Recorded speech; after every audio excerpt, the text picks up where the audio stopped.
This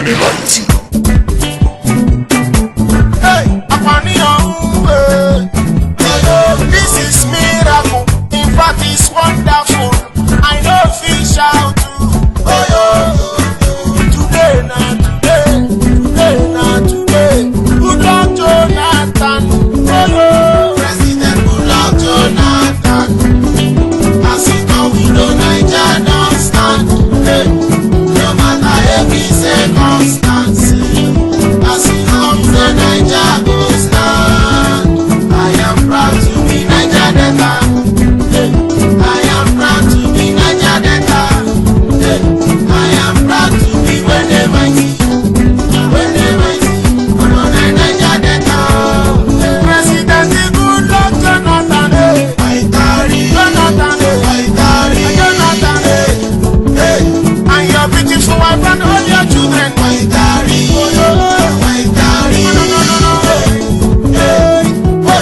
I say Asuraku. I say we thank you for equal rights.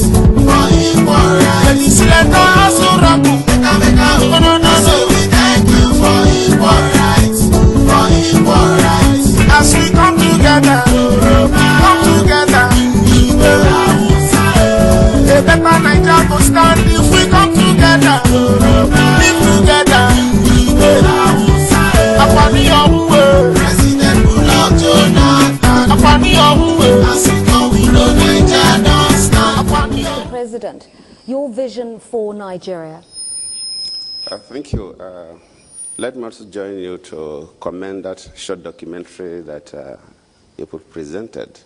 That will be the basis of our discussion this afternoon. To be precise, if you ask me for my vision is for us to have a nation that all Nigerians will be proud of.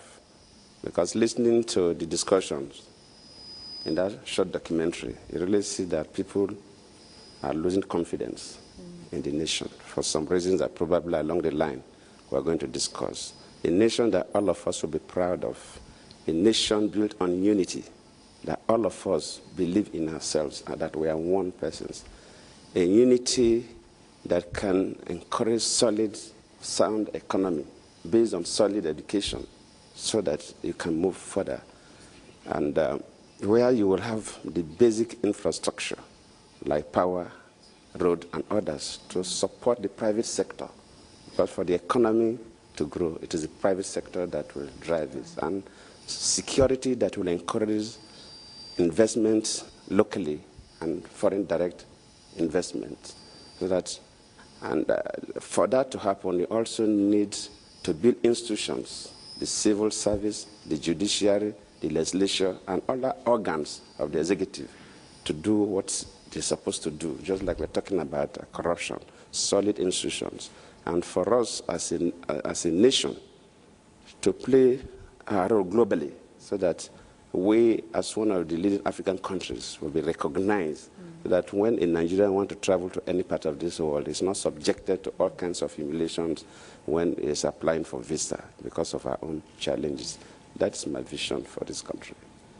Mr. President, how much of that vision is focused on African traditions? Because there are people who suggest that Nigeria's crisis has emanated from the fact that people have deviated from their original, who they are originally. How much of this is dependent? How much of your vision, is dependent on African traditions?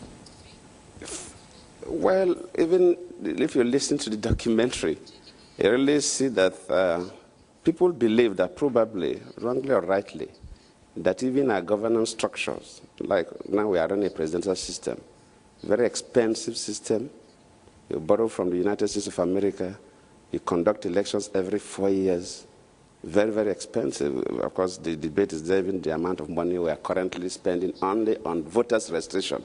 We are not talking about logistics of the election, security of the elections. So a number of people feel that probably if we had taken our own structure based on a tradition, take for the local government system, even during the colonial days, where maybe like in northern Nigeria, where the traditional leadership is highly respected and recognized, and they manage their people collect tax, and it helps the colonial officers to run the country well. That if we have developed, and modern policies is developed on that principle, probably it would have been something somewhat indigenous to us, and probably it would have helped us to develop.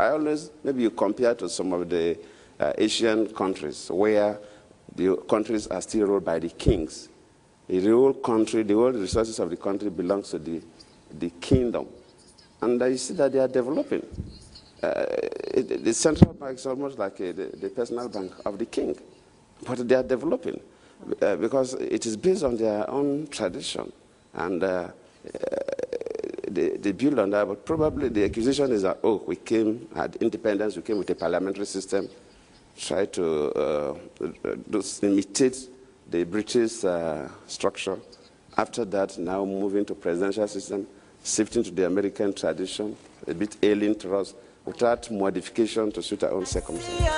Nigeria, youth empowered, food for the orphans. This is a new Nigeria. Electricity, better economy. I see a smile on the face of my mother. We're independent in Africa, we're the best. Know that we blessed and we deserve. Head up, Nigeria, head up. Come on, head up. If it's so good up your life, Papa, head up, Mama, head up. Everybody head up. If it's so good up your life, head up, Nigeria, head up. Come on, head up. If it's so good up your life, good up tonight. I believe we should be honest to ourselves. This is a sitting-in president by divine act of God. From another party, we believe that Nigeria belongs to all of us. We should fight to be in a position where we can assist Nigeria to move forward. What I require is to meet the minimum constitutional requirement for you to be declared elected. And that's that. We don't expect to have 100% of everywhere. We would have good, we would have the bad in some places. But what is important is, finally we emerged. We want to be fair to everybody.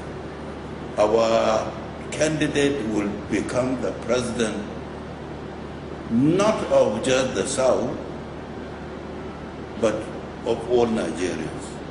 And this is the whole idea.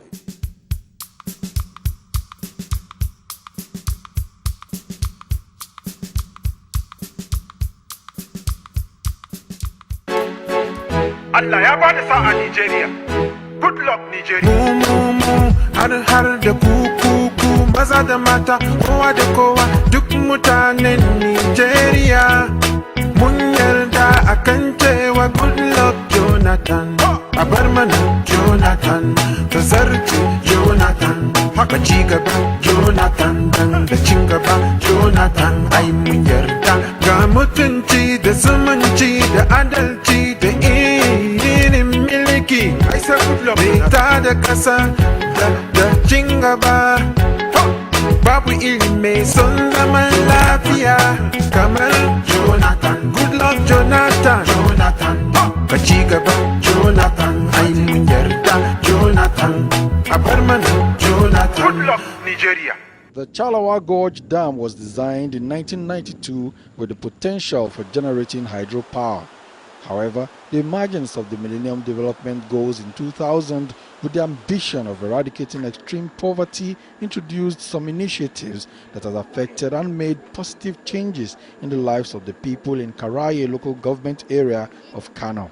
In September 2001, the intended hydropower generating dam flooded its banks, resulting in the deaths of a number of people and destruction of farms and farmlands in Kano's Karaye local government area and some neighboring villages and communities.